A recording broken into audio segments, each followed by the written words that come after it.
Hello tout le monde, c'est Noé Jamnir, je vous retrouve dans une nouvelle vidéo qui est la vidéo pile à lire de mon Pumpkin Autumn Challenge. Voilà. Donc ce challenge a été créé par Gimose il y a 4-5 ans je crois. Moi ça fait 2 ans à peu près que j'y participe, un peu éloignée, je dois vous dire.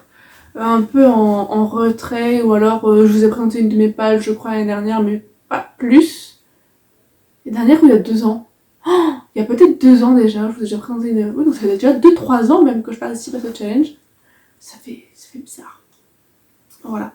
Donc je vais commencer tout de suite à vous dire ma pile à lire. Donc le premier menu est le menu automne frissonnant. Donc dans ce menu, il y a la première catégorie qui est la catégorie Gargare à la main de gloire. Donc dans cette catégorie, on va avoir comme mots-clés voleur, policier, thriller, superstition, horreur ou épouvante. Donc dans cette catégorie, je n'ai pas mis de livre, j'en avais mis un, mais au final j'avais pas trop envie de le lire, donc je l'ai enlevé tout simplement. Pas en ce moment, enfin c'est un livre que j'ai déjà lu, et j'avais pas envie vraiment de le relire, donc je pense qu'il y aura sûrement quelques Agatha Christie qui seront placés ici là dans ce challenge. Voilà, ça pourrait être sympa de lire un petit peu du policier, et puis comme il y a un peu de superstition, je pense que Mr. Queen, ça peut aller. Puisque on sait pas... Enfin, il est assez étrange ce personnage, donc peut-être que ça peut rentrer dedans. Voilà. Ensuite, deuxième catégorie qui est Double Toil and Trouble. Je regarde en dessous parce qu'il y a mon PC et que c'est beaucoup plus simple pour vous... C'est beaucoup plus simple de vous expliquer comme ça. Voilà. Donc Double Toil and Trouble. Donc dedans, il y a comme thématique la thématique sorcière, pièce de théâtre, prophétie ou tragédie. Donc dedans, je vous ai choisi un petit manga qui est L'Atelier des sorciers, tome 5 de Kamome Shirahama aux éditions Pika.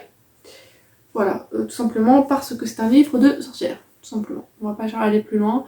Je suis à fond dans cette saga en ce moment, je la lis assez rapprochée.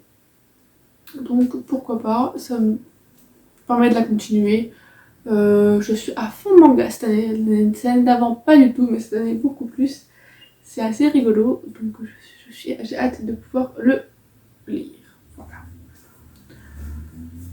Ensuite, on va continuer avec la troisième catégorie qui est le folklore de Shippuden.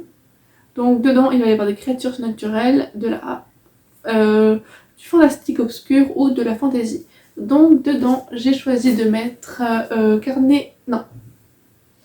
des Gardiens des Cités Perdues, le troisième tome Grand Brasier de Shannon Messenger aux éditions PKJ. Voilà.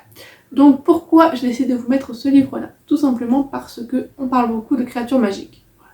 Je vais pas été chercher plus loin. Créatures fantastiques, il y a aussi... Enfin, il y en a plein, il regorge dedans. Donc il y a une alicorne dans le reste de la saga, il y a un petit lutin qui est toujours ami avec Sophie.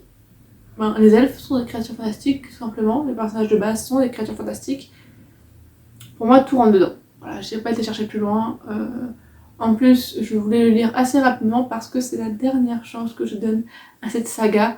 Je vous le dis dans mon update lecture de lundi. Quand vous voyez cette vidéo, celui de lundi, enfin le mon dernier. Donc dans l'update lecture numéro 10, je vous en ai parlé. Je vous ai dit que j'avais lu le deuxième, mais que j'avais pas trop accroché et que je laissais une dernière chance puisqu'il était dans ma pile à lire. Je lui laisse une chance.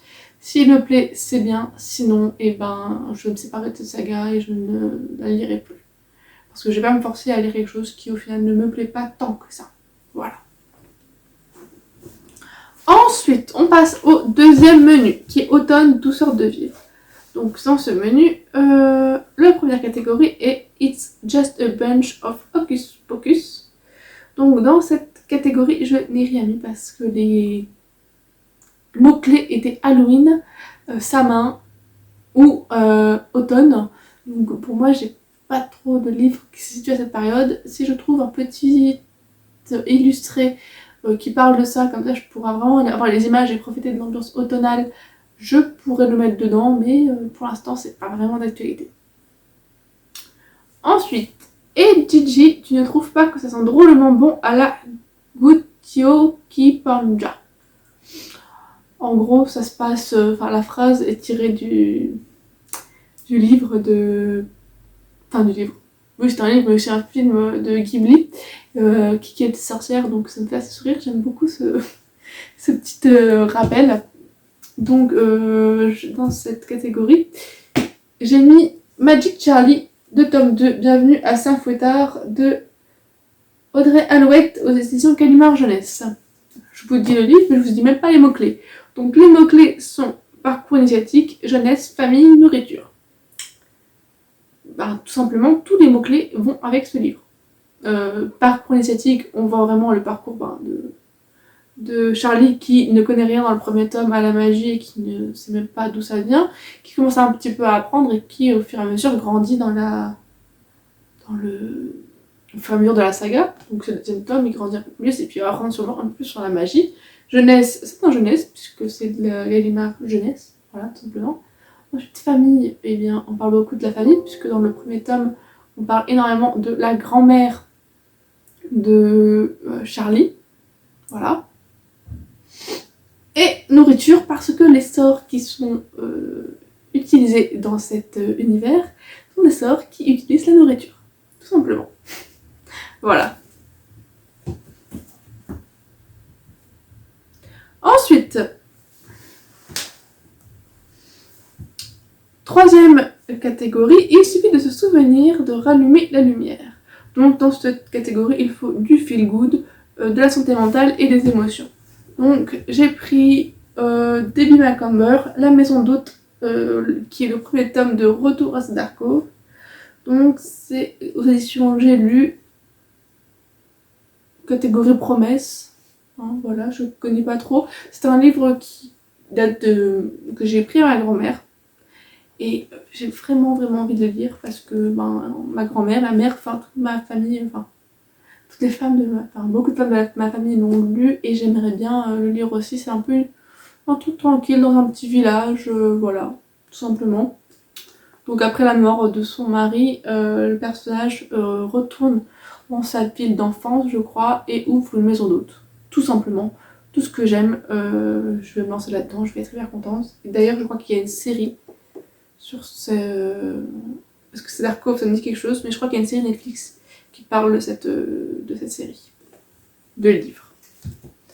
Ensuite, prochaine catégorie, il s'agit de J'ai un dragon et je n'hésiterai pas à faire feu. Donc il faut qu'il y ait de l'humour, que ce soit illustré, anthropomorphisme ou animaux. Donc dans cette catégorie, j'ai pris Le renard et le petit tanuki de Mi Tagawa, le premier tome aux éditions Kion. Simplement, on va suivre un petit tanuki et un renard, j'en sais pas plus, ça fait longtemps que je l'ai dans ma pile à lire, et je ne sais plus trop de quoi ça parle, mais ça me donne ça me donne une excuse pour le lire. Voilà, ça me donne même une obligation de le lire, et plus qu'il traîne dans ma pile à lire, et que je sache si je continue ou non, parce que je crois qu'il y a déjà 2 tomes qui sont sortis, ou même un peu plus. Voilà. Donc un petit renard, un petit loup, on parle d'animaux, voilà, et comme s'ils sont tous les deux seuls, j'ai l'impression que c'est un peu anthropomorphisé aussi, et c'est un manga, donc il est illustré, tout rentre dedans, c'est très bien. Ensuite, passons au troisième menu, qui est Automne Enchanteur. Première catégorie, la lunette de pierre, c'est extra quand on veut voir ce qui ne se voit pas. Donc on doit parler de petits peuples, de féerie, de nature et de nature writing.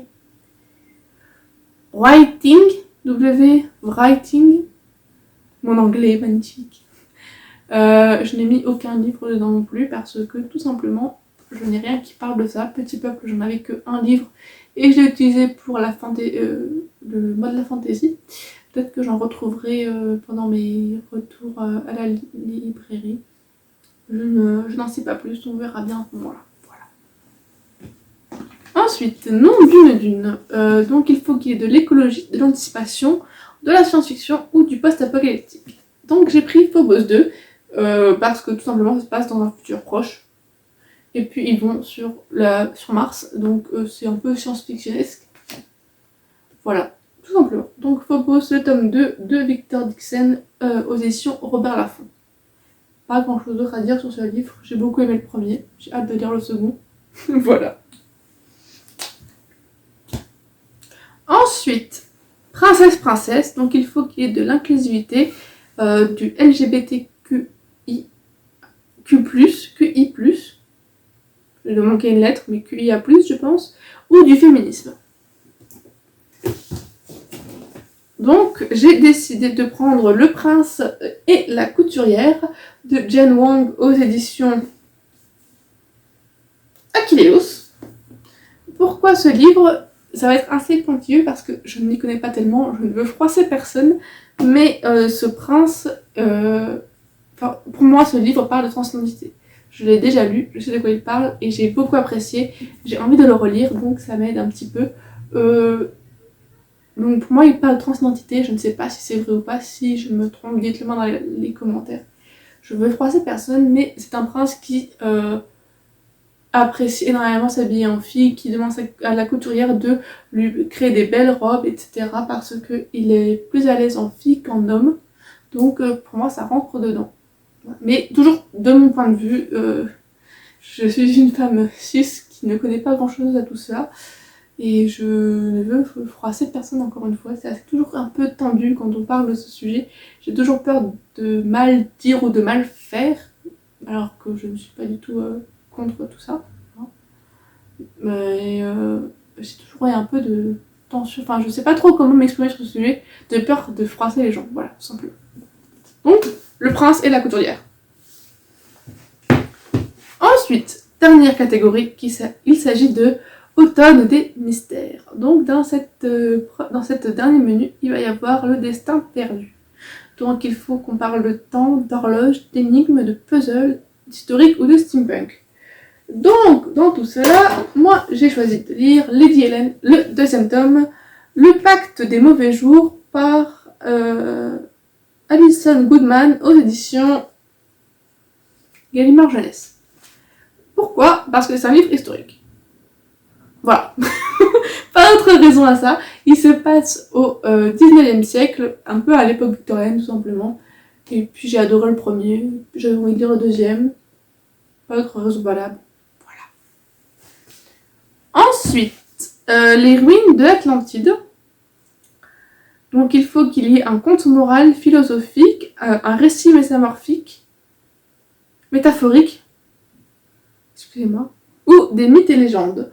Donc dans tout cela, j'ai choisi de relire Miroir Miroir parce que je m'étais arrêtée au milieu de ma lecture, mais là je vais le reprendre depuis le début et le finir cette fois-ci. Donc c'est l'histoire de la méchante reine de Serena Valentino aux éditions Hachette Heroes. Pour moi, les contes font partie des mythes et légendes, donc Blanche-Neige aussi, donc la méchante reine. Tout simplement, un petit raisonnement comme ça, mythes et légendes. Je sais pas si ça rentre vraiment dedans, mais c'est un conte, tout simplement. Genre, j'ai vu le mot conte. Voilà, j'ai pas cherché plus loin. Conte, mythes et légendes. Blanche-Neige rentre dedans pour moi, donc Miroir Miroir. Voilà.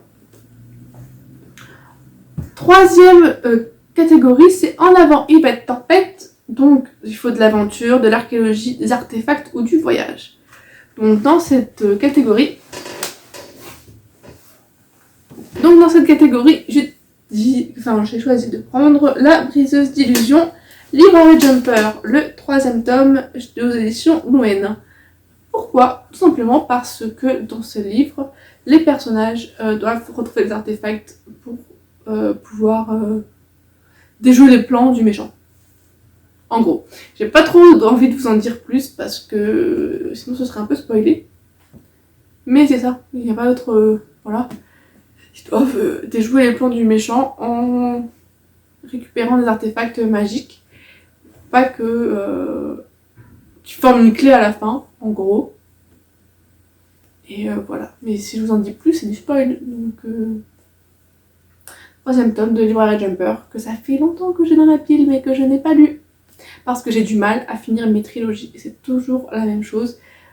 Quand une trilogie me tient à cœur, quand une saga me tient à cœur, je ne lis jamais le dernier tome. Là, encore une fois, Librairie Jumper, 3e tome, pas lu. La petite fuse de livre, dernier tome, pas lu non plus, parce que c'est vraiment le dernier, après ça, il n'y en a plus. C'est compliqué, les derniers tomes avec moi. Je suis tellement attachée à un univers que je ne veux pas le quitter. Et après, je ne connais plus l'histoire, puisque ça fait trop longtemps. Et du coup, c'est embêtant. C'est embêtant. Mais bon, ça devrait aller. Et enfin, dernière catégorie, qui est cabinet de curiosité. Donc il faut que ça parle d'art, de science, de musée, de singularité ou d'étrangeté. Vous voyez ma tête, je n'ai rien de tout ça. Je n'ai même pas compris la moitié des mots-clés. Là, Guimaude nous a lancé un énorme piège. Si je trouve des choses singulières, étranges, je les mettrai, mais pour moi, l'étrange... Après, j'ai quelques idées, mais c'était vraiment pas une bonne chose. Après, art, je me suis dit, mais les illustrés, c'est de l'art, parce que c'est du dessin. Ça aurait triché, mais ça aurait été beaucoup trop triché pour le coup. Donc oui, c'était assez compliqué. Si je trouve des solutions, je vous tiendrai au courant dans mes prochaines vidéos. Mais sinon, il n'y aura pas d'autres idées par rapport à ça. Voilà. Et bien, cette vidéo touche à sa fin. C'était très long. J'ai l'impression que c'était assez long. En même temps, j'ai beaucoup de livres à lire pour ce trimestre. Je suis contente. Ça va être assez mouvementé, mais sympa. Donc voilà, je suis contente de pouvoir continuer à faire des challenges assez régulièrement. Et puis de filmer plus régulièrement des vidéos également. La rentrée m'a redonné un boost d'énergie et je vais pouvoir un peu plus être présente ici. Voilà. J'espère que cette vidéo vous a plu. Dites-moi dans les commentaires si vous participez au challenge ou pas. Si vous avez fait une pile à lire ou pas. Ça me fait toujours plaisir de communiquer avec vous dans les commentaires. J'aime bien répondre à vos petits messages, c'est toujours très agréable. Et puis voilà, je n'ai rien d'autre à vous dire. Je vous souhaite de très bonnes lectures, une bonne rentrée. Même si je suis un peu en retard, bon, moi ma rentrée n'est toujours pas faite, donc je peux encore dire bonne rentrée. Et ben, un bon automne aussi à tout le monde et à ceux qui participent au challenge, un bon challenge. Au revoir!